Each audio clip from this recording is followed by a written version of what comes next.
Hello everyone, ఉలవలతో ఎప్పుడు రసమే చేస్తుంటాం కదా. ఒకసారి ఇలా కారపొడి ట్రై చేయండి. టేస్ట్ అయితే చాలా బాగుంటుంది. ఎలా చేసుకోవాలో చూద్దాం.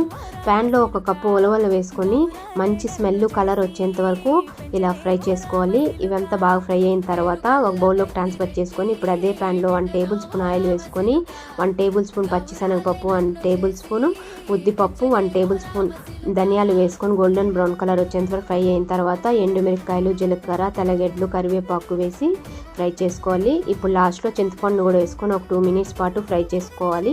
ఇప్పుడు బాగా చల్లారిన తర్వాత మిక్సీ జార్లోకి ఫస్ట్ స్పైసెస్ వేసుకొని ఒకసారి మిక్సీ పట్టుకున్న తర్వాత ఇప్పుడు ఫ్రై చేసి పెట్టుకున్న ఉలవలను కూడా వేసుకొనేసి టేస్ట్కి తగినంత సాల్ట్ వేసుకొని ఇలా కచ్చాపచ్చాగా మిక్సీ పట్టుకొని ఇప్పుడు వేడి రైస్లో 1 టేబుల్ స్పూన్ ఈ పౌడర్ వేసుకొని 1 టేబుల్ స్పూన్ నెయ్యిని వేసుకొని ఇలా కలుపుకొని టేస్ట్ చేసామంటే చాలా బాగుంటుంది. ఒకసారి మీరు ట్రై చేయండి. Thank you for watching. Please subscribe my channel. Bye.